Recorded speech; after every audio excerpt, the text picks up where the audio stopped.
My girlfriend, Chloe, once told me to quit my startup because it was embarrassing to date someone without a real job. I told her she was right. Then, while she was busy job hunting, I sold my embarrassing company for $2.3 million. She found out when the local news called me for an interview. It all started at 2 a.m. I was at my desk debugging code when Chloe dropped the ultimatum. We'd been together for 3 years, living in my apartment for the last 18 months. Marcus, she said, gesturing at my home office setup, we need to talk about this startup fantasy. It's been 2 years. When are you getting a real job? I looked up from my third monitor. This is my real job, Chloe. We're about to close series of funding. She rolled her eyes. You've been saying that for months. Meanwhile, I have to tell my friends you're between opportunities because it's embarrassing to admit my boyfriend basically plays video games all day. I'm building a SaaS platform for automated inventory management. I said calmly. We have 12 enterprise clients. Whatever, she scoffed. My sister's boyfriend just made partner at his firm. Kelly's engaged to an investment banker. And I'm dating a guy who wears the same hoodie 3 days straight and calls ramen a business lunch. The contempt in her voice wasn't concern. It was disgust. I need stability, Marcus. A partner who can match my lifestyle. Not someone living off their dwindling savings, playing entrepreneur. Here's a fun fact. She had never paid a single dime toward rent or utilities. Her idea of subsidizing my dreams was buy her own clothes. What exactly do you want? I asked. Simple. Shut down this startup nonsense and get a real software engineering job. You could easily make $200K at a big tech company. Then we can start planning a real future. Marriage, a house, normal things. And if I don't, then I can't do this anymore. I'm 26, Marcus. I'm not wasting my prime years on someone who refuses to grow up. I stared at her for a long moment. Then I said the words that changed everything. You're right. She blinked, surprised. What? You're absolutely right. This isn't working. Her face lit up. She hugged me. Oh, thank God. I knew you'd see reason. When will you start applying for jobs? I'll handle it, I said. Give me a couple of weeks to wrap things up. She practically skipped off the bed. I went back to my computer. But instead of applying for jobs, I opened our company Slack. Emergency meeting tomorrow, 9 a.m. Big news. What Chloe didn't know was that we were 6 weeks into due diligence with a major tech company. They wanted to acquire our platform. The negotiations were basically done. Her ultimatum's timing was a chef's kiss. The next morning, I told my co-founder, Jordan, everything. He was stunned. Dude, she seriously called it embarrassing? She tells people I'm unemployed. Brutal. So what's the play? We accelerate the acquisition, I said.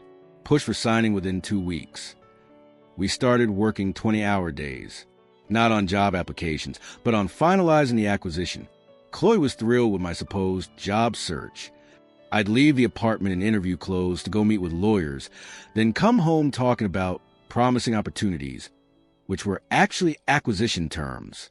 See, she'd say, I knew you just needed a push. She started planning our new life, creating Pinterest boards for wedding venues and dream houses. 10 days later, the deal closed. $2.3 million. My 40% stake netted me $920,000 before taxes. Life-changing money. I didn't tell her.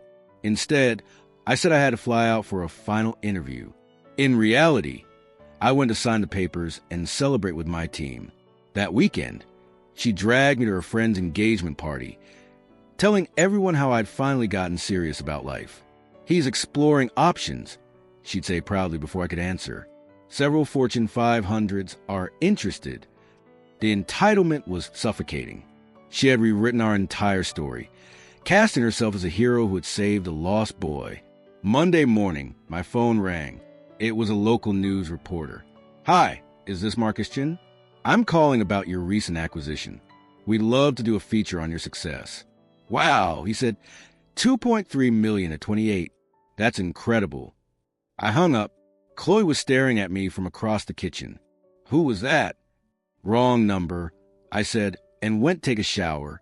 20 minutes later, I came out to find her hyperventilating on the couch, her laptop open to the press release announcing my company's acquisition. "What the hell is this?" she screamed. "Oh, that?" I said calmly. "Yeah, the acquisition went through last week." "Last week?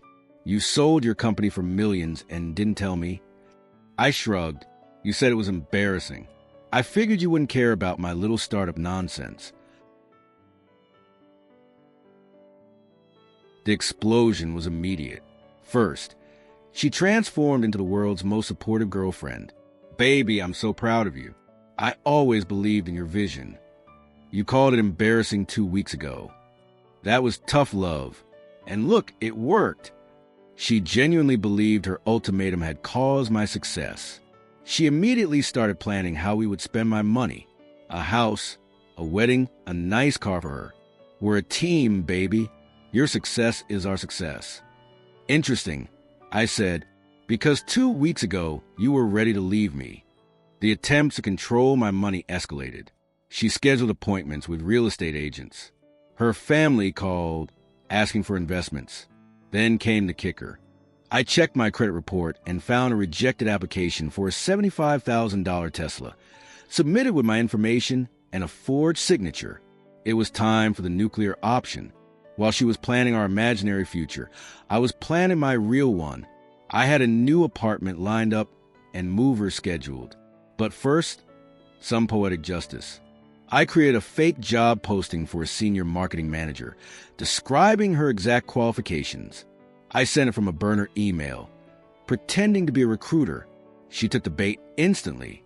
She spent 3 days preparing for the fake interview, even asking me to review her presentation. "Once I get this, we'll be a real power couple," she beamed. "I'm sure you'll get exactly what you deserve," I told her. The interview was scheduled for Thursday at 2 p.m. The second she walked out the door, the movers arrived. 2 hours later, my half of the apartment was empty. I left her stuff exactly where it was.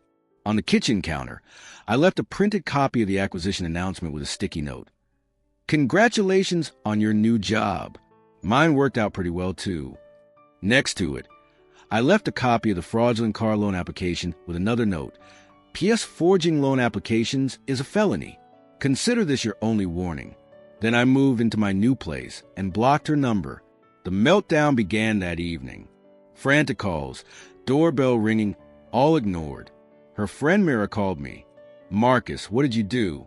"She went to an interview that doesn't exist." "Weird," I said. "She loves my bank account, Mira. Slight difference. Ask her about the Tesla she tried to buy in my name." The social media sob story came next, but the real show was when a local news story aired. The reporter interviewed my co-founder, Jordan. He said, "Marcus's girlfriend actually gave him an ultimatum to quit right before we close the deal. Can you imagine? Thank God he didn't listen." It went mini viral. Her family saw it. Her coworkers saw it. Everyone saw it. Her dad called me, threatening to sue. I told him to go ahead, and good luck explaining the identity fraud in court. I never heard from them again. 2 months later, she was still unemployed, her reputation in tatters, and had moved back in with her parents. As for me, I took a month off, traveled, then started another company with Jordan. It's already profitable. I also started dating again. I met Rachel, who runs her own design consultancy. On our first date, she warned me that she works weird hours and sometimes forgets to eat when she's in zone. I knew she was a keeper. She thinks the story is hilarious, especially the part about the Tesla. The other day, I ran into Chloe's friend. She said Chloe wants to apologize, to get closure, but she already got closure. It was waiting for her on the kitchen counter with a sticky note. Chloe wanted me to grow up and get a real job. Well, I did grow up.